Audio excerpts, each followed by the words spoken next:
Russia, Syria, and الزمان. There are many ways in which we can approach the subject of the Zionist attack on Syria. In my last lecture, I attempted to examine the validity of the view that a jihad was being waged in Syria. And I used the verses of the Quran to establish that you cannot wage a jihad with assistance from the enemies of Islam, with assistance from those from whom you are prohibited by the Quran from accepting assistance.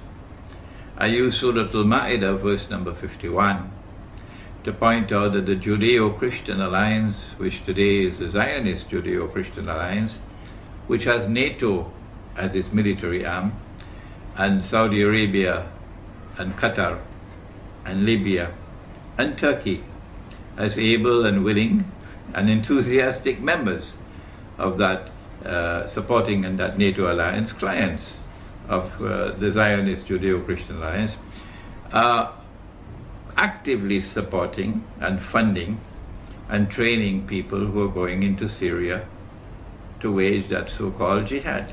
You should not be angry with me. No, when I point out that this cannot be a valid jihad, when support is coming from these people, weapons are coming from these people, financing is coming from the US Congress, openly, from France, from Britain, openly, they're doing it openly.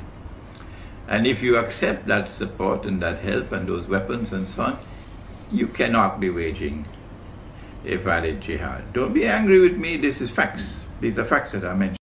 But then there are those who say we are not at all in any way connected with these Zionists, Saudi Zionists and Qatar Zionists and Libyan Zionists and Turkey's NATO ally, Turkey the NATO ally. We do not accept weapons from them. We do not accept money from them. We do not accept any help from them. Well, I want to suggest to you that a valid jihad cannot be waged alongside an invalid jihad being waged actually by the enemies of Islam. That's not possible. No thinking Muslim will attempt to wage a valid jihad alongside an invalid jihad. What will happen is that as soon as those who have the upper hand in power, and the Quran tells us it's Gog and Magog, they're the ones who control power in the world today. This is my eschatology. If you differ with me and you hold to the view that Gog and Magog have not been released and they're not the ones who control power in the world today, then could you kindly do something?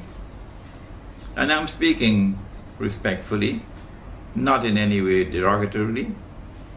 Would you kindly at least show some integrity by going and searching for the barrier built by Zulkarnain, which is built of iron and blocks of iron coated with copper, and which should still be standing somewhere in the world today, high up in the sky, between mountains, if Gog and Magog have not been released? Don't come with this frivolous nonsense. And I make no excuse for that language. That the barrier is somewhere underneath the earth. That's Disneyland eschatology. So a valid jihad cannot be waged alongside an invalid jihad. And when those who today are waging the so-called jihad in Syria with money from Saudi Arabia and Qatar and weapons and men from Libya and from Turkey and so on, when they gain the upper hand, and if, God forbid, they were to succeed, and they were to bring down the regime of the Syrian regime, the first thing that they will do, my brothers, is to hunt you down. Those of you who are sincerely struggling to struggle in the way of Allah without in any way being associated with the enemies of Islam, you're going to be hunted down like rabbits. And they will ensure that you are either eliminated or driven out. So before that day should happen, you should understand from an eschatological viewpoint and a theological viewpoint that not only do you not wage a valid jihad alongside an invalid jihad, but secondly, there is no way that those who are the people of Gog and Magog will not overcome those who are opposed to them in the long run until Nabi Isa alayhi salam returns and they are destroyed. They will always have the upper hand because they are a people created by Allah with power so powerful that none but Allah can destroy them. This is Sahih Muslim. And so for your own sake, I urge you not to seek to wage any valid jihad alongside any invalid jihad anywhere on the face of the earth. And protect yourselves, for tomorrow they're going to come after you like rabbits. Israel wants to rule the world. And the recent Israeli apology to Turkey sends a message, which I mentioned in my last lecture, that they are now ready to provoke what will eventually become the Third World War, or what will eventually become what Nabi Muhammad ﷺ described as the Malhama. There will be Malahim ending with the Malhama al-Kubra. I said that it is likely to be a Turkish attack on Syria. NATO, therefore, attacking Syria because Turkey is a NATO member. And what they're doing is actually baiting Russia. There are other aspects to the analysis. They have wanted to install a militantly Islamic regime in Syria, a Salafi regime in Syria that would spit blood and fire against Israel in such a way that Israel can use CNN and Al Jazeera to portray to the world that Israel is now in mortal danger, and therefore get casus bellum, a justification for waging the big wars against the Arabs that have been pre-planned. But you know about this analysis of mine. So in addition to that, what they're doing is baiting Russia. And today, if I may be able to do so, and if my words can reach to Moscow, today we from the world of Islam, about whom the Prophet ﷺ has said to us that we will make an alliance with Rome, we send a message to Rome. They're probably going to bait Russia with an attempt to slaughter the Christians of Syria. In the same way that one Sheikh, an elderly 84-year-old man, was shamefully assassinated with some 49 other people in a masjid while giving a khutbah. Shamefully on you, shamefully. If in your heart there is no regret, if in their heart there is no pain and anger against those who committed this act against that elderly sheikh who was a learned scholar of Islam, I say to you, wait until you go in your grave, and then you will learn to your surprise that you have no Iman at all. None. Not even the weakest of all. Because if you had even the weakest amount of Iman, you detest it in your heart. And so attacks on the Christians of Syria can be expected. Who are these Christians? We know that there are two kinds of Christians in the world. There was Rome, and when Allah sent down the verse of the Quran, Ghulibatir Rome, He was referring to Constantinople, to the Byzantine Eastern Christian Empire. But then, I think it may have been about 100 years or so after the Quran came down, that there was a split, a schism, and part of that empire, part of that Christian world broke away and went and formed their headquarters in the Italian city of Rome, from where Rome had emerged in the first place to move to Constantinople. And then came the Roman Catholic Church. And so you have Western Christians and Eastern Christians. It is the Eastern Christians that Allah is referring to, the ones who remain in Constantinople, when he spoke about Rome. And Nabi Muhammad ﷺ said that we will make an alliance with Rome. These are the people, and I know that our Turkish brothers and sisters are becoming increasingly angry with me when I point out that the Ottoman Empire was consistently at war with Rome, particularly with Russia. You have to prove to me that in every instance that the Ottomans took up arms against Rome, they were doing so in a manner which conformed with the Sharia of Islam, which prohibits offensive warfare, prohibits aggression, prohibits the use of jihad to expand a territory. Not at all, not in Islam. We never fight except in response to aggression or to remove oppression. We never fight unless it be in response to aggression or to remove oppression. And there's a methodology for the removal of oppression, but we don't have the time to discuss that today.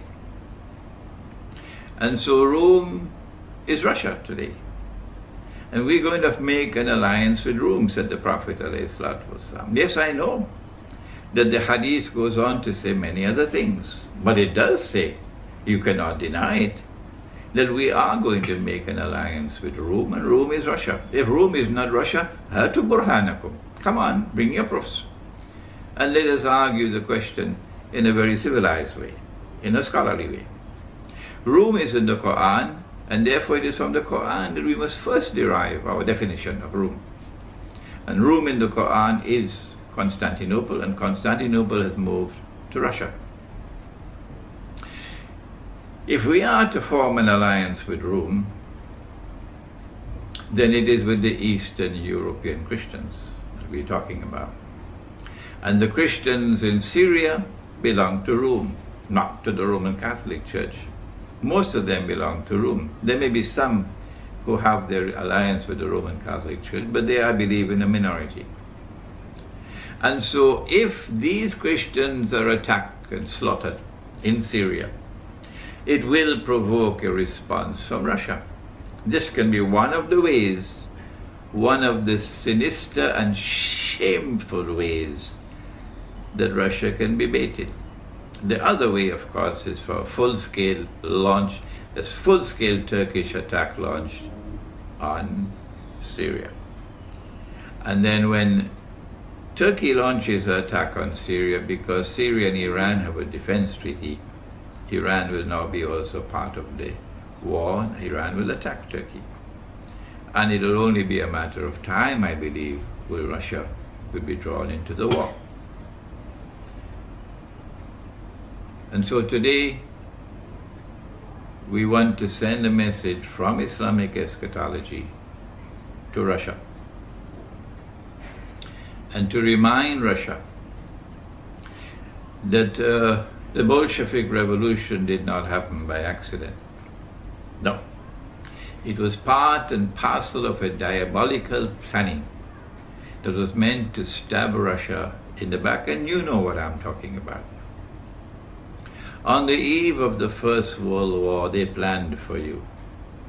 From the front door, Britain and France reached out to Russia for an alliance. Britain and France had already made an alliance. And then when they convinced Russia to join the alliance, it became the Triple Alliance.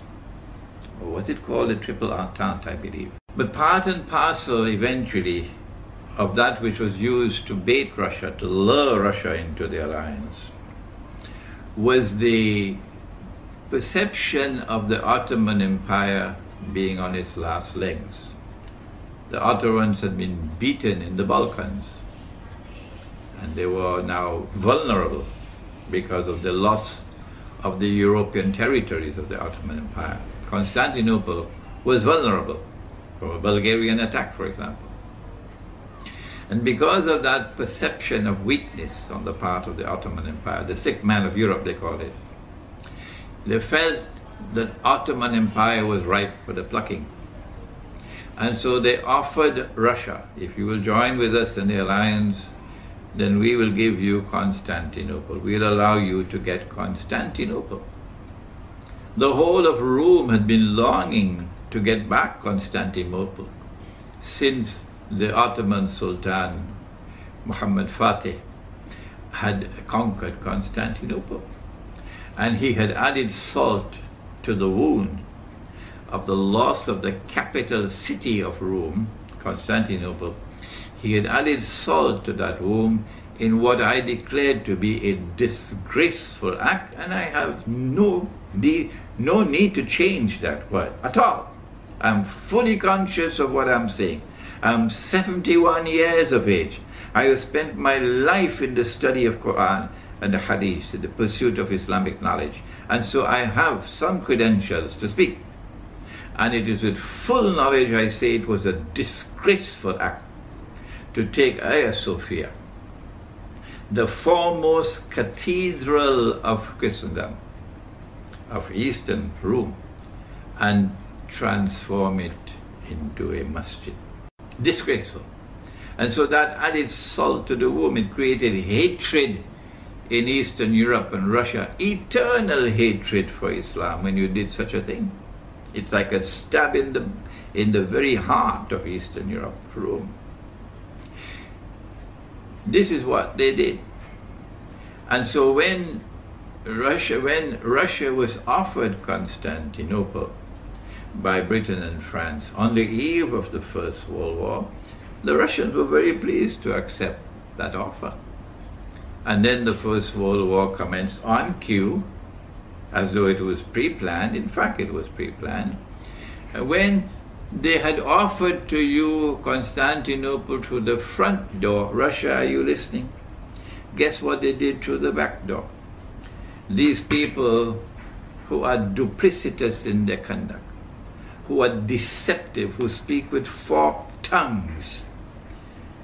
And Russia, remember that Israel has a PhD in deception. And Israel is going to act in precisely the same way that Britain and France acted.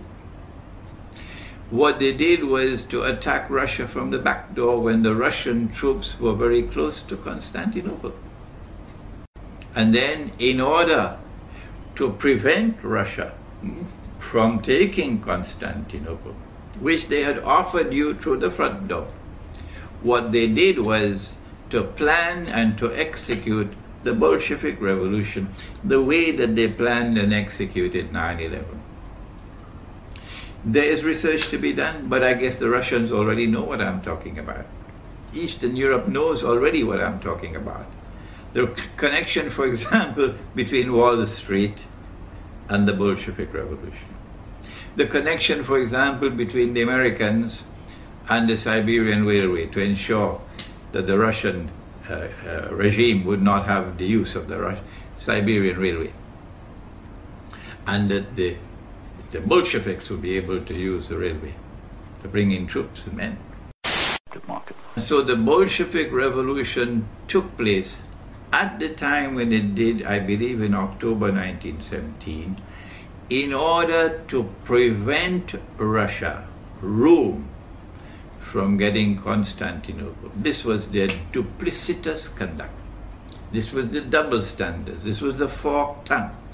And Russia, you should beware now, because we are on the verge of another world war.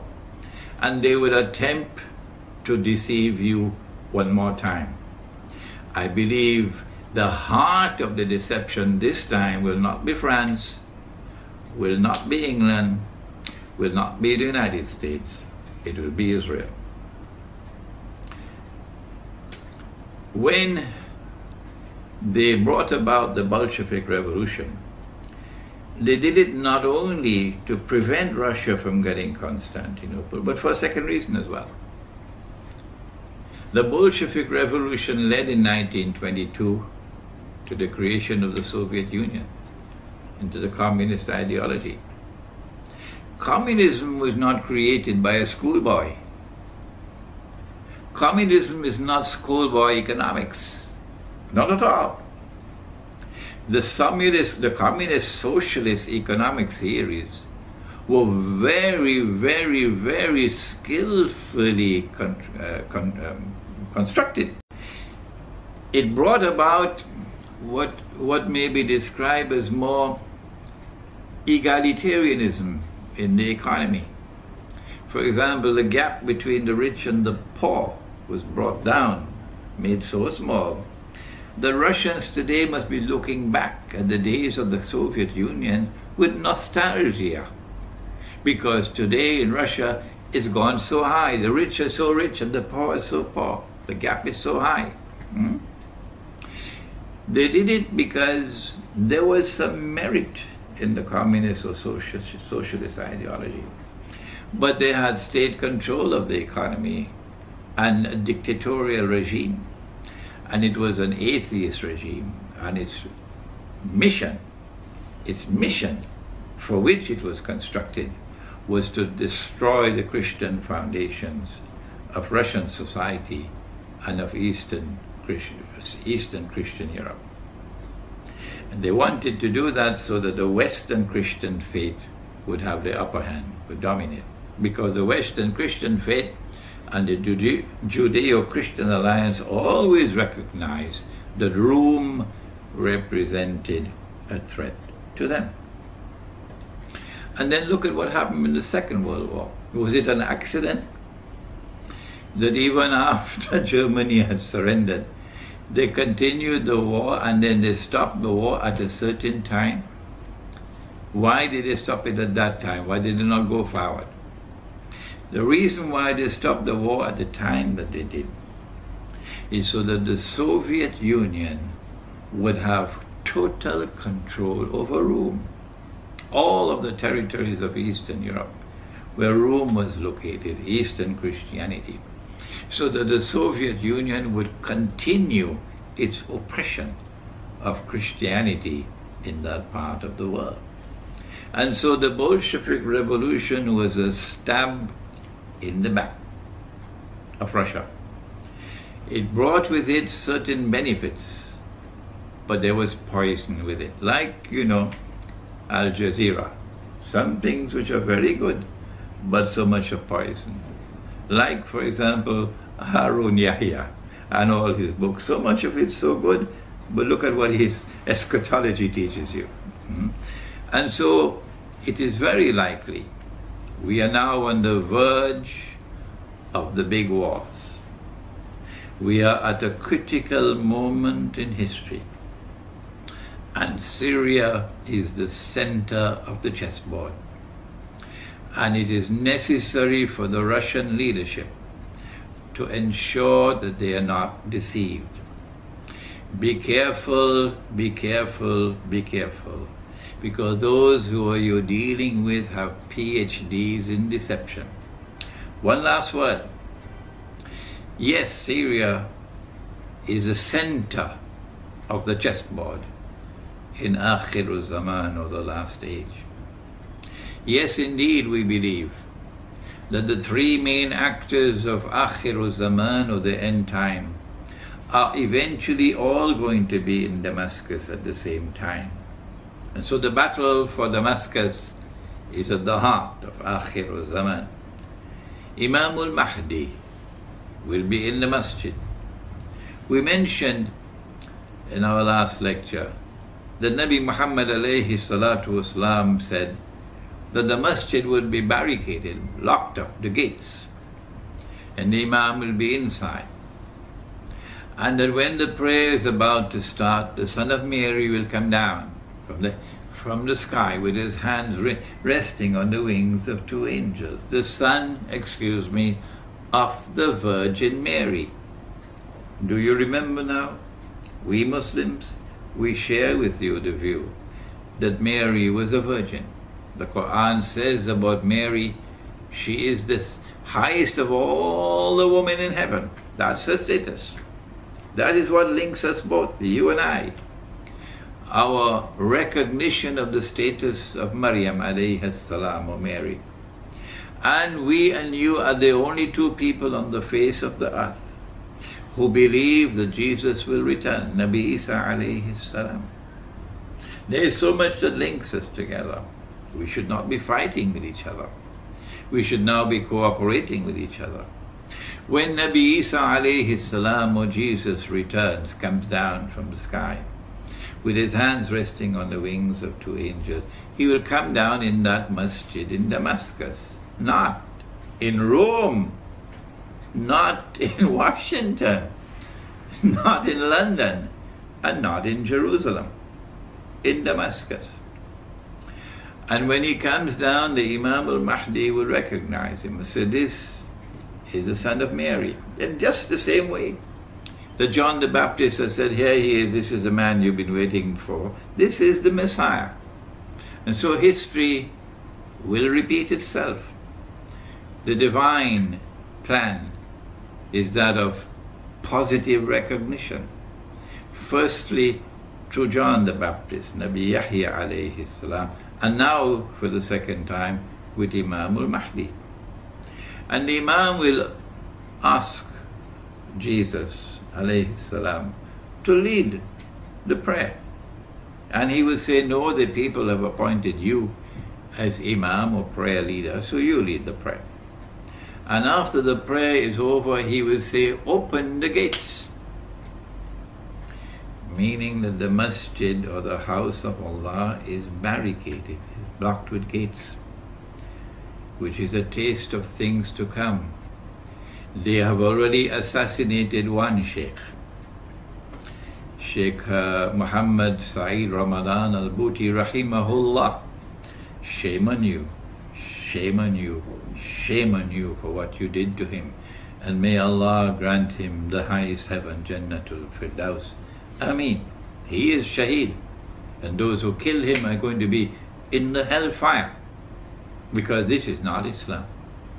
This is not Islam. And we've just got the report that they beheaded another one and dragged his body through the streets. I do not know as yet if this is the correct report, but it came from the Iranian Press TV, I think it's called. Just came in. If this is also true, then shame on them, shame on them, shame on them.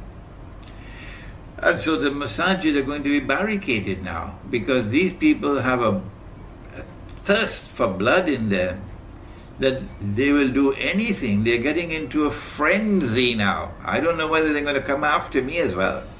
They're getting into a frenzy. Their blood is boiling. They cannot accept anything else except victory. That we have to bring down the Syrian regime. So you're dealing with the people who have gone mad.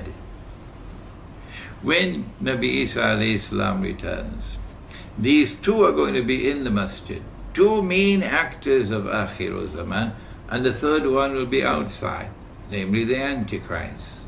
Every Eastern European Christian knows about the Antichrist, Dajjal, the false Messiah. And so all three actors of Akhir Zaman, three main actors of Akhir Zaman, individuals that is, Gog and Magog groups, these are three main actors of Akhir Zaman, are all going to be in the same place, in Damascus. And so the struggle for Damascus is intricately linked with Akhir Zaman, the end time. And Russia has to be very careful. I mentioned in my last lecture that there is a methodology for the study of the Quran which allows us to recognize multiple meanings for the Quran. That an event took place and the Quran referred to that event, but that does not restrict it to that particular moment in space and time. That the Quran can have other applications as well.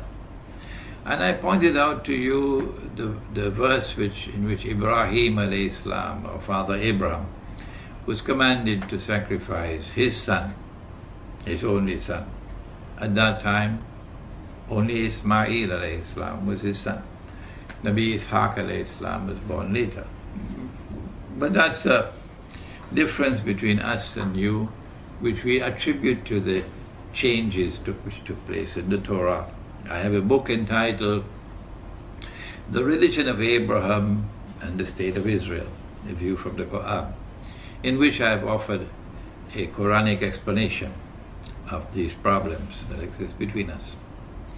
It is at that time when Nabi Isa alayhi salam returns and the attack takes place, that we will see forces unleashed which will take us to the end time.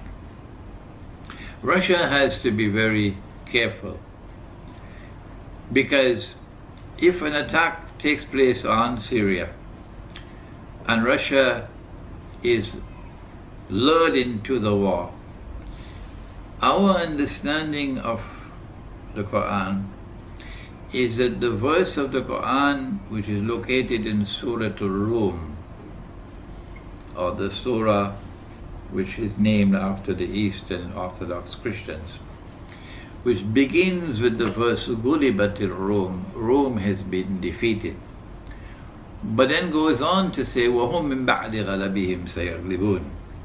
I mentioned in my last lecture that this actually took place at that time while the Prophet Muhammad ﷺ was alive. The Rome was defeated, and then within bid'a sinin, 3 to 9 years, Rome overcame the Persian Empire and emerged victorious. And I suggested that this is going to be repeated in the end time, that when Russia is baited into this war, which is coming, which is around the corner, while so many of the scholars of Islam are either asleep or drinking Tetari, I don't know why, they will not comment on contemporary affairs using the Quran and the Sunnah. I don't know why. When Russia is baited into this war, and the Russians are ready and willing, when President Vladimir Putin was flying back from the conference in Durban, at 3 o'clock in the morning he gave the order for a naval exercise in the Black Sea. 3 o'clock in the morning. And Russia is going to be lured into the war. And we are standing at the doorstep now of that great war, which is going to lead to many other wars. The message we have to send to you today, if our interpretation of the Quran is correct, is that you should not be dismayed by any initial setback or defeat. But that if we are correct, that you will eventually overcome the NATO forces. And that victory will come at the time when you join with us in that alliance, and that alliance conquers Constantinople. This is what Prophet Muhammad has prophesied, Allah's blessings be upon him. He has prophesied that we will conquer Constantinople. It is time for Turkish Muslims to listen to me dispassionately. Put aside all your nationalist fervor and listen with thinking intact. That the conquest of Constantinople prophesied by Nabi Muhammad ﷺ has not as yet taken place. It is still to come. And at that time when it comes, and every Turkish Muslim who despises Turkish membership in NATO, which despises Turkish military alliance with Israel, which despises Turkish economic ties with Israel, where we were buying so many weapons from Israel. You despise that, and you are opposed to Zionism. Every Turkish Muslim will on that day join in the army, about which the Prophet said, لَتَفْتَحَنَّ الْقُنْسْتَنْتِنِيَّةَ, you'll most certainly conquer Constantinople. وَلَنِعْمَ الْأَمِيرُ آمِرُهَا, and what a wonderful Amir or commander that will be. وَلَنِعْمَ الْجَيْشُ ذَلِكَ الْجَيْشُ, and what a wonderful army that would be, of which he will be the commander, which will conquer Constantinople. Not only would the Turkish Muslims be members of that armed force which will conquer Constantinople, those Turkish Muslims which despise NATO, but the whole world of Kurd, the Kurdish people who have been oppressed, those Kurds who have been oppressed and who still, like Salahuddin Ayyubi, have the love of Islam in their hearts. All of them are going to be part of that army, and we'll jointly struggle to liberate Constantinople. The liberation of Constantinople is part and parcel of the grand scenario which will witness Rome being victorious over its enemies. And the victory of Rome spells the end of Israel.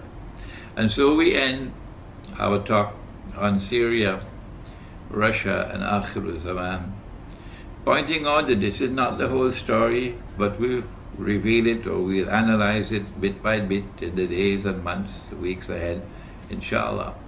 We hope and pray that you will now go to the website where the whole lecture is going to be placed, and that you will carefully consider the comments that you make, that you'll make scholarly comments, well thought out comments, so that you'll add to the intellectual richness of the discourse, and that you will ask questions not frivolously but seriously, and that we'll be able to delete all the frivolity and all the obscenity and vulgarity. وَنَعُوذُ بِاللَّهِ مِنْهُ. And that, inshallah, I promise you that I will from time to time intervene in the discussion to respond to comments being made, to respond to those who differ with me, and I always benefit from those who differ with me. I never seek to stamp out opinions that are different from mine. Not at all. That's not my way of scholarship. And I will also attempt, inshallah, to try to answer your questions. And may Allah bless you all. Assalamu alaikum wa rahmatullahi wa barakatuh.